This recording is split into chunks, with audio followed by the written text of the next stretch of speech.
بسم اللہ الرحمن الرحیم۔ السلام علیکم ناظرین، میں ہوں آپ کا ہوسٹ علی اطہر وائٹل نیوز کے ساتھ۔ آپ دیکھ رہے ہیں کہ ہم گزشتہ سے بوستہ جو ہے مسلسل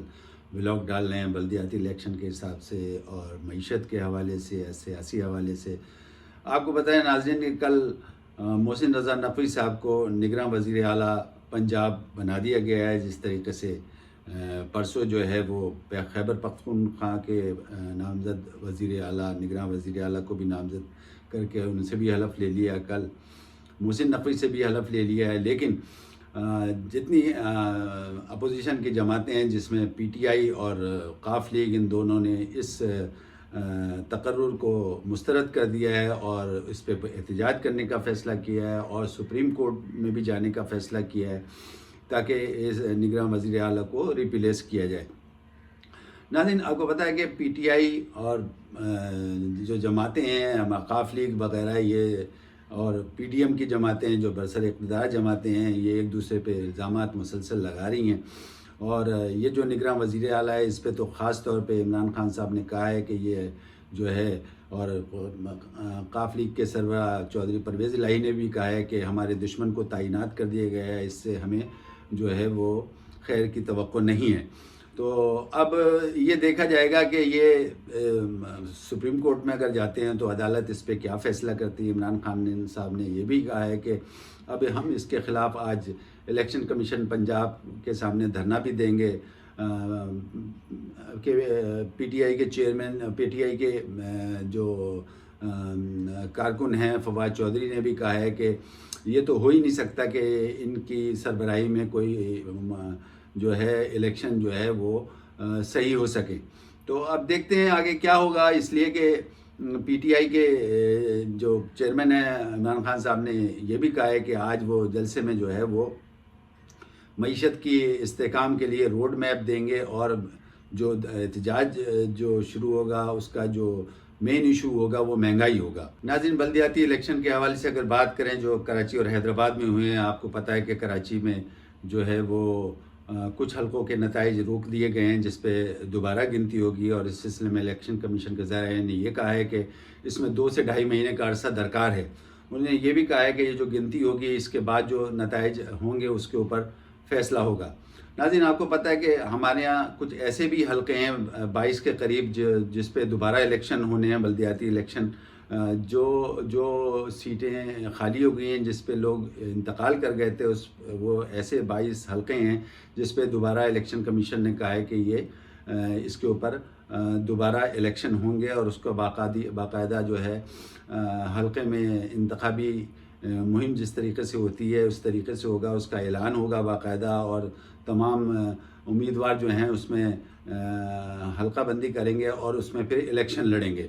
تو اب دیکھیں کہ اگر اس طریقے سے الیکشن کمیشن یہ کہہ رہا ہے کہ جو گنتی روکی گئی ہے وہ اس کے نتائج، اور پھر 22 حلقوں میں دوبارہ الیکشن ہوں گے، نامزد ہوں گے، اس میں امیدوار کیمپینز ہوں گی، تو اس میں تو 2 سے 2.5 مہینے کا عرصہ درکار ہے۔ اور انہوں نے یہ بھی کہا ہے کہ کراچی اور حیدرآباد کی میئرشپ جو ہے وہ 2 مہینے کے بعد ہی، جب ان تمام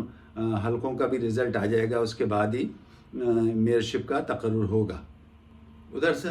ناظرین، 7 ماہ گزرنے کے باوجود بھی ابھی تک سیلاب زدگان جو ہیں اور خاص طور پر متاثرین جو ہیں وہ ابھی تک اپنے گھروں کو نہیں لوٹ سکے، اور ابھی تک سندھ اور بلوچستان میں پانی نکاسی آپ کا کام نامکمل ہوا ہے، بہت سی جگہ تو ابھی شروع ہی نہیں ہوا ہے، اور لوگوں میں جو ہے وہ بیماریاں بھی پھوٹ پڑی ہیں، خاص طور پر متاثرین میں سانس کی بیماری اور ملیریا کی بیماریاں چل رہی ہیں، اور اب تو ریلیف کیمپ بھی بند ہو چکے ہیں۔ اور آپ کو پتہ ہے کہ اس وقت اتنے سردی کا عالم ہے، انتہائی شدید سردی اس وقت جو ہے سندھ اور بلوچستان میں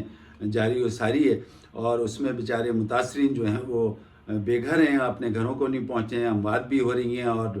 مسلسل بیماریاں بھی چل رہی ہیں، اور حکومت اس پہ کوئی بھی حکومت، چاہے سندھ گورنمنٹ ہو، چاہے فیڈرل گورنمنٹ ہو، اور چاہے بلوچستان کی حکومت ہے، کوئی بھی اس پہ جو ہے وہ کام کرنے کے لیے تیار نہیں ہے۔ تو یہ ہے سلسلہ جو اس وقت بیچارے سیلاب زدگان بہت اس سے متاثر ہو رہے ہیں۔ حکومت کو چاہیے کہ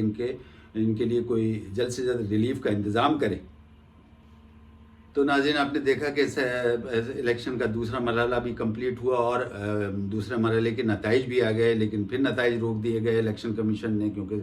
بہت سی جماعتوں نے ایک دوسرے پہ الزامات لگانے شروع کر دیے، اس لیے کچھ حلقوں کے انہیں نتائج روک دیے۔ اب ان کا یہی کہنا ہے کہ یہ نتائج کی بھی گنتی ہوگی، اور جو باقی جو سیٹیں ابھی خالی ہیں، جن سیٹوں پہ کارکنان کا انتقال ہو چکا تھا، تو اس پہ دوبارہ الیکشن ہوں گے، اس کے لیے دوبارہ حلقہ بندی اور تمام فارم وغیرہ ڈیلیور ہوں گے، اور اس کے بعد تمام جماعتیں اس کی کیمپین کریں گی اور اس میں حصہ لیں گی۔